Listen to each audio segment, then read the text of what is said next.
Christmas joy. Abuela y abuelo. Christmas is a time when you hear a chime, the houses light up, and then you pep up. Christmas trees all over the place, stockings hum up by the fireplace. Santa comes full of joy, brings each child a Christmas toy. Adela Mesa, 12/6/68.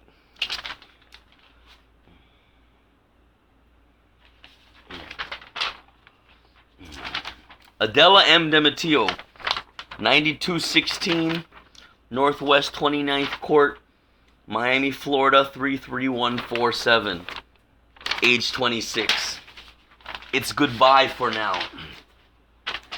Dear David, I won't be here when you finally decide to come home tonight or any other night. I've decided to leave for a while because I can't take it anymore. You haven't been home much lately, so let me fill you in on the details of what have been happening with your family. Your son and I cry ourselves to sleep each night that Daddy doesn't arrive from work at a decent hour. He waits for you to play games with him, to talk to him, to teach him things, but you'd rather spend your time at a party or bar. And your little girl, thank God she can't possibly know how to hate you as much as I do right now. Do you remember what was the first word she ever said? Of course, you had one of your terribly bad headaches that morning. She whispered, Dada. Dada? Sometimes I wonder what happened to the promise we made to each other when we started our lives together. We swore not to hurt our kids emotionally as we had been hurt by our parents. That kind of hurt never heals. We are also being hurt. The problems we are having between us are hurting both of us. It hurts me to refuse to make love to you because you smell of alcohol, and that in turn hurts you because you think I don't love you. I do love you more than you can imagine. You say I have changed since we first met, that I don't party anymore. When do I have time, my dear? In between work and home, I have plenty of time to sit down and have a few drinks with my friends, sure, my lunch hour. Maybe we started out too young and too fast. We're always broke and we don't own anything except our kids. You have mentioned that it has to get better. Do we stick it out in the meantime? Until when the time is to do something is now, while we both care enough to try to change our ways. I don't want to even think about divorce, because I couldn't live without you, but something has to be done. Everyone says what a nice couple we are and how happy we always seem. Boy, do we have them fooled. They don't know the anguish and the hatred that is built up between us. I say it's you with your drinking, and you blame me for my laziness. We're both to blame. We never talk about how we feel. We just keep it all inside, and that makes the tension get worse every day. That's the reason why I decided to leave. We both need time to think alone without getting on each other's nerves. A lot less yelling and a little more thinking about what we're going to say to each other will help make our lives peaceful and more loving. I've taken the kids with me because I want them to remind me of how much we have to live together for. After we both have cried and yelled alone, then we can sit down and talk things over and get these crazy feelings out of our systems. I love you, dear. Take care of yourself. You know where I'll be, so call me when you're ready for me to come back. It's goodbye for now and hello to the future, our future together forever. I'll miss you. Your adoring wife, Teresa. P.S. The kids love their daddy. Tio Tito by Adela. This compilation of mine is dedicated to my cousin Myra. Christmas 1995 has been a poor one for all, and my only creative talent is to write. Therefore, I have made this collection of things I remember about a great man, her father. Everyone who knows him knows he only put up with our shit because we were Beba and Manolo's kids. Beba and Manolo. Once again, I have to say that he definitely put up with all of us because we were their kids. God bless him for allowing my mother, the angel, to come to his home in her last days. He once again allowed the whole family procession to go through his house with open arms and without a word of complaint. He gave my father the nickname Cuchillita after his botched suicide attempt. His claim is that he always really cared about Manolo. Love. That is what this whole thing is about. I pray that God makes Tiamati strong, for I know that without him she will be lost. Her soulmate. For through his love for her, he put up with a lot of shit. And I thank him, Tio Tito, for being there, I guess, every time my own father wasn't. The Gambochas. He always calls us the Gambochas. Us is me and my sisters, Patsy, Liz, and Jackie. I don't know what the word means, but it has something to do with eating. Whenever we showed up, he would run to his refrigerator and guarding it would say, the Gambochas are here. And now he calls our kids the Gambochas Jr. We are always eating at his house. While on the subject of eating, Tito loved his steaks, especially T-bones. There's always A1 steak sauce in his refrigerator. The silver water pitcher. It is from some airline, Eastern, I believe. There were so many things from the airport. That was the coldest water you could ever want to taste, even in the Keys, where water is so expensive. The little pillows. Every newborn child got one. It's a family tradition, I guess. These pillows were also acquired from the airlines. He worked there for many years, so there was plenty of things got. The signs. Those damn signs. Whose idea was it? I don't know, but every year it gets more difficult. Christmas was so simple then. Maddie collected elephants. Mother wanted her emerald. Emma shit, we called it. I'm sorry. And Tito had to have a sign. Anything about fishing, balding, or stealing. The kids in the old hood, Northwest 92nd and 29th, used to call him that, the bald-headed crook. It's been told that he once took a poor box from a church. Last year, I even resorted to using my Puerto Rican connections to steal one from the streets of Opalaca, but the deal fell through. The Chicky Hut at the Key Largo estate displays most of these signs. The ultimate one was an old bastard lives here. He's a pirate, I tell you. His latest boat is named Zorro, as in fox in Spanish, and sneaky is one too. Christmas. As Jewish as he claims to be, he would always sneak my mother some money a few days before Christmas so we could run out and buy Maddie a gift. It had to be expensive, perfume or negligee. Noche Buena dinner has always been at their house. He never kicks anyone out. I think one time there was at least 15 of us there, sleeping everywhere, in the house, on the floor, in the boat, on chairs in the Chicky, in the trailers. Liz and I made breakfast one morning, scrambled eggs and café con leche and such. Tito said he hadn't had eggs like that since his days at sea. Is this a good thing? Ramrod Key. The little house we used to go to when we were smaller. You had to go to the bathroom in a curtained-off area and pee in a bucket. The mosquitoes would bite your butt. We fished in a creek out back with sticks and string. Tito always let us use his hooks. 2949 Northwest 92nd Street. We got paid to pull weeds from his rock driveway. Back then was when the doctors told him to quit smoking and drinking. He switched to drinking Pepsi in the can. He would tell us all to be very quiet while he pulled the tab so he could hear the sound and pretend it was still beer he was drinking. Tito with hair. Maddie is the official picture keeper of the family. She's got stuff probably dating back to the 19th century. Well, there are pictures of my mother and father skinny, Maddie with her long hair, but the ones that make the kids really howl is Tito with hair. He wasn't always, he wasn't always bald, Fashion. His fashion statement of the world is his infamous brown and white sweater. That, along with his nylon old Cuban man socks and sandals, makes for an entertaining ensemble.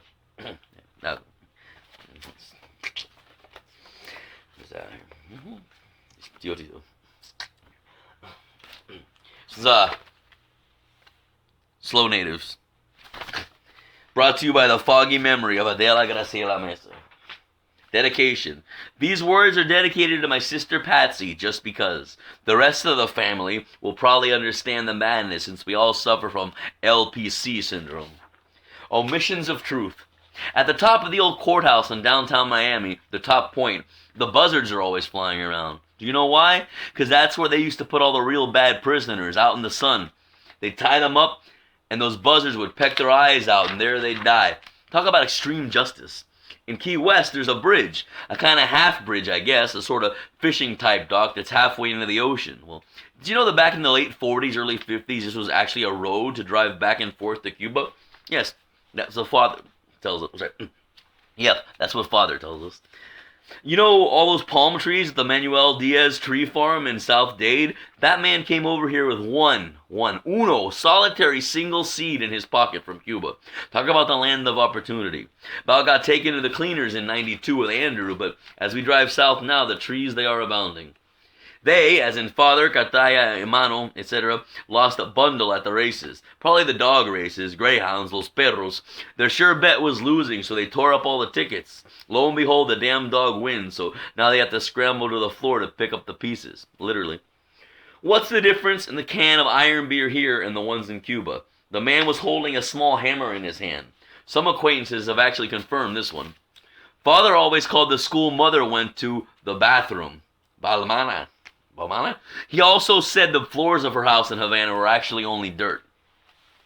Father says that little Georgie Mira used to come into the store, Carlos Food Market on Elizabeth Street in Key West, to steal ham from the meat section, and he'd slap him on the hand. Didn't those guys have the coolest little black marker things? Parties. And the time, New Year's Eve, perhaps under the balmy Miami moonlit sky, Father decided to sleep under a palm tree so he wouldn't get burned. Moonburned? Abuela put real wedding rings on their anniversary cake, and Abuela put them to the side to save the decorations. And what about those all-night Poquino nights with Elisa with her high balitos? Thank God we only had to walk one house home. Seeing red. Abuelo and his devotion to Santa Barbara. The carpet was red, his car was red, he dressed in red. Once he even painted the front entrance floor and porch red, right before the people were due to come over for the vigil December 4th. Nowadays we go to Tata's Bash, best darn chicharrones on the block. He used to pass them over the fence for Terry and Mike, Los Americanos. Tough love. The older group, Mercy, Myra, and Patsy, claimed that Mother could throw shoes at you and they could hit you even if you turned the corner. Someone got stuck by a fork by Abuela. You never had to ask for anything from Abuela's refrigerator. Para eso yo lo compro, para ustedes. But there was the running joke of agua, por favor. Are you a boy or are you a girl? Garbage can, gourd, piojo. It's gonna hurt, mama, it's gonna hurt. Yeah. A little baby girl. Did Patsy really have to sleep in a dresser drawer when she was born because Mother thought she was a stomachache from Noche Buena? Patsy went to California to live with Tia Migdi and Tio Ramonin. When we got back from the airport, we turned all of her pictures over and cried because she had left us. The whole clan roamed the streets of Key West on the day after her 41st birthday. Drunkards, alcoholics. No one we told cared who was born when or where. Eats. I don't eat those round peppermint candies they give you at Pizza Hut because my cousin Joe almost choked to death when we were kids in the carport of their house in Carroll City. Wednesdays we ate spaghetti. Fridays it was rice, cream corn, and tuna, or ensalada de papas, tuna, y huevos. I always had an eating problem, I guess. Patsy says they fed me sugar water to keep me quiet. That's probably why I like salad so much. It does come to the table before anything else, so I pig out. Remember to save the forks. Remember to save the forks. Family tidbits. Maddie had really long hair. Some promise she made or something. How long does it take for Migdi to put on her makeup? Tia Cuca took care of us little ones after school. Merienda time. Mickey Mouse Club, the doctors, another world. Jolie took care of Kenny when he was a baby and had to have the playpen upside down so he wouldn't escape. El Príncipe, as Abuela called him, Danny was the first male child born into our immediate family. Questions. Did you know that we moved a lot? We had furniture from hotels? There was a secret passageway in the closet between the bedrooms at the 4962 Northwest 173rd Drive house? Jackie ran away from home once when she was little and went back to the wrong house? Do you know exactly what a morrocoyo is? And finally, the joke of a lifetime. What is the black stuff between an elephant's toes? Disclaimer. For those of us still trying to figure out what we all suffer from, Locos para el Carajo, diagnosed by Dr. Tiringa. Beba's Kids. The original Bebe's Kids stories. Adela, 2000 to 2001. This Millennium edition of stories was inspired by a recent gathering of the three sisters. No, not the famous clothing store chain, but Patsy, Adela, and Liz. In August, we got together for a semi-family reunion. Lance, son of Pat and Chuck, had a fraternity gathering at Disney, so we decided to make this a memorable event by sharing quality time. Days were planned to attend SeaWorld and Epcot and to dine at some ritzy place. or some ritzy place. Also, a trip to go tubing at Ichituckney Springs near Gainesville was scheduled. At the apartment of University of Florida students Tim and Amanda, offspring of Adela and Terry, was to be the inn for the brood. Liz was accompanied by her mini-me, Roxanne.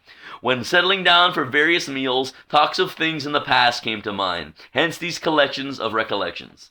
This will also be known as Slow Natives Part 2, or Beba's Kids, screwed up by her husband. Birth order. Patsy, eldest, born December 26, 1949, in Key West, Florida, at 711 Caroline Street.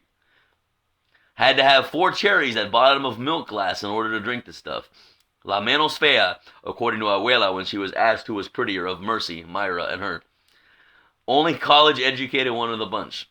Is a hippie, aspires to be a bag lady. Lived with Migdi and Ramonin in California. Never once lumped Christmas/birthday presents. Good to call upon in time of need to answer questions. Adela, 7 years after, I must be an itch. Born November 16, 1956 at Mercy Hospital in Miami, Florida. Mother was on a salt-free diet and hated the taste of food, so wouldn't eat, hence born hungry. Fed sugar water to keep quiet in between feedings, or half evaporated milk and half water. Drank chocolate milk in bottle till age 6. Very sensitive, cried easily. Hasta por ver a un perro mear en la calle. Sent away to live with Migdi and Ramonin in Delaware. She looks just like her father, has been said by some. Favorite one to all. Nicknames: Gorda, Gallega, Gordy, Adelita, Lela. Elizabeth, Liz, middle child of the Young Guns. Born September 23, 1958, at North Shore Hospital, Miami, Florida. The strong-willed child. Always right, never wrong. Sabulo todo. Wouldn't take her medicine. Mother almost killed her once chasing her around table. Abuela saved her. Same went for combing hair. Wanted it long, but didn't want it brushed. Most mechanically inclined. Should have gone to college. Helps everyone out, but takes blame for anything that goes wrong. Animal lover. Even gave mouth-to-mouth to a baby chicken once. Jackie, youngest one. Born September 23, 1960 at North Shore Hospital in Miami, Florida. The chubby one. The chubby one. The sickly one, crybaby, spoiled by Tia Cuca. Said to have been the most affected by father's disappearing act. The actress, anything for attention. Lived with Patsy and Chuck in Indiana to complete high school. El Menu, or El Menu. The only thing we all agree on is that Wednesday is Spaghetti Day. Apparently there was an old commercial for Prince Pasta, maybe, and we now know it as Prince Spaghetti Day. I figure it was probably leftover meat from possibly Picadillo on Monday or Tuesday, but then again, Mother made some kick-ass meatballs too. There's a constant battle about if Tuesday or Monday is Frijoles Colorado's day or night, or not. I say it's Tuesday, but Patsy says that Lola's Cantina was on Mondays. Who cares as long as they have potatoes in it? Speaking of potatoes, there can be a whole chapter dedicated on that vegetable alone. Do you or do you not like them in your picadillo? How many did it take to cut up in pieces for the famous tortilla of about 10 eggs? The more little pieces Mother fried, the more we ate before the tortilla was even made. That leads me to Friday specials. Being that practicing Catholics could not eat meat on Fridays long before the Pope bent the rules a bit, we ate tuna. Ensalada de papa, tuna y huevo, or arroz, maíz y tuna. Come to think of it, eggs and potatoes must have been pretty cheap back then. And no story will be complete without the legend of the rice ball. You make a cup with the palm of your hand and fill with cooked white rice, usually hot enough to cause third-degree burns. Pop this in your mouth, get it stuck in your throat, and try to get someone's attention to get you watered. Specialties of the house. Vaca frita, fried cow. Shredded flank steak after being pressure cooked, another eat while she was preparing favorite. Fried with onions and garlic and mojo of some kind, probably lime or sour orange juice. Morrocoyos. Skinny Cuban steaks rolled up with a chunk of ham and olives inside, held together with toothpicks, cooked in bistec and cazuela sauce. Croquetas, yummy, beef, again cooked in pressure cooker, put through grinder, made into shapes, then run through the egg cracker crumb dip cycle. Once again, eat the meat while she's trying to make these. Pollo frito, actually breasts only for the kids, back when I ate things with bones. Secret was the flour in the brown paper bag, then deep frying. Plátanos, maduros, I like them chewy, or if not too ripe, cut into 1-inch slices and fried, or the tostones. Again, use brown paper bag and smash after frying a little, and then fry some more. Bocaditos. Go to bread wholesale, the ritual. Bocaditos. Go to bread wholesale place. Buy however many loaves you think you'll need. Make sure they are sandwich style. Get some jamón del diablo, deviled ham, cream cheese, and sandwich bread. Put all of this through that old crank-style grinder bolted to the table and mix it all up. With a big-ass knife for cutting bread, I suppose, cut off all 4 sides of crust. The taller the stack, the faster you finish. Save all crusts in bags loaves came in because somebody someday will make bread pudding. Now smear on the meat/cheese mixture. If you have a lot of these to make, spread real thin.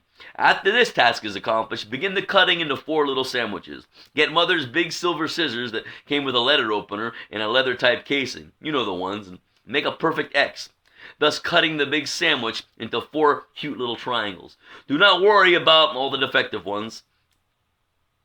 Do not worry about miscutting because all us fat-ass helpers will be more than happy to eat all the defective ones. Now get the serving platter and start building a mountain, layer upon layer, getting smaller towards the top. Moisten the kitchen towel and drape over the mountain so the bread doesn't get hard. Next day at the party, wonder why we didn't really want any of these. We had our fill with the mess-ups. Inquiring minds want to know, with a little background history. Order of birth: Mercy, Myra, Patsy, Adela, Elizabeth, Jackie. Abuela called the eldest las niñas, and the youngest las muchachitas. What's the diff? Why our cousins Mercy and Myra were duped by their tío Manolo? Why is Charity la reina and Danny el príncipe? What was up with dressing us like triplets? The answer from Patsy: because they did the same thing to us. Mother's English. She claimed her English teacher in Cuba was from the Bahamas or some island, and mixed that with some sort of a New York, Miami drawl, and you come up with these atrocities. Spelling didn't count much either. Basting suit, known by most as what one would wear to go swimming. Chemistry, a science of some sort. Gay. Now this one I had to figure out on my own, by racking my brain on why it so happened that on back of every birthday party picture there was a reference to such thing. K-E-Y. K. Then it hit me. Cake. Things that make you say. Mother claimed to have saved Don Shula's life. On one of her many trips downtown, she was at a light waiting for the cross sign to flash walk, and when it did, a man stepped out on the street. She noticed a car turning right would run the man over, so she told him to stop. This man was Don Shula, head coach of the champion Miami Dolphins. Why did she continuously open her CoverGirl pressed powder compact on the bus? Para no oler la peste a grao de los negros. How did she sew anything from nothing and make it come out looking like something, and why didn't any of us acquire this talent? What exactly didn't she have in her purse? Patsy claims when her and Myra shared a bed, Myra peed the bed so she would bite her. Then Patsy would get in trouble for biting, and Father would smack her in the mouth. She still has the scars on her bottom lip to prove this theory. She was a poor eater, so Father would get mad and feed her. In doing so, would cram a spoon all the way to her esophagus. Dinner conversation while Myra ate. Myra, mastica, to which she would retort, ¿Qué es eso? Now we all know she currently has no problem with this. Or no problem with this. Road trips. Road trips. Ever heard the one about the diaper changes on the way to the Keys? Long before Pampers, Huggies, and Loves, we wore cloth diapers, way long ago. Well, when a child had to be changed on the way to the Keys, traffic was worse then than it is now, you just stopped and changed them, rinsing the child off in that skanky water, and also rinsed off and washed the diaper in this same disgusting, smelly water. Surprise! It's a lake. 107-ish. Summerland Key, where Abuela resided, home of the infamous Chat and Chew, right next door to Murray's Food Market. We'd have to go get Abuelo from there. Once in the Bahamas, we went on a family stroll to the beach. Father had on his work pants, and they were getting wet, so Mother whips out her ever-handy, ever-present scissors and proceeded to make them into cut-offs. This ensued to a brattle cry of, "Whale on the beach!" On our trip to California to collect Patsy from her exile, the AC in the Ford Fairlane broke. Actually, the whole electrical system was shot. Mind you, this was a new car with electric windows, so of course here it was in the middle of Arizona, 110 degrees in the shade, no less, and us wearing our little Cuban sandals. We hopped, skipped, and jumped to a rest area bench. We had to spend the night because the garage had to wait for a part to fix the problem. In a hotel in Tombstone, Jackie saw a ghost in the middle of the night. Actually, Father had gotten up to drink water or something, and what she saw was a floating watch, the glow-in-the-dark dial of his watch. Man, I embellished that for a school ghost story project. While in California, the following occurred.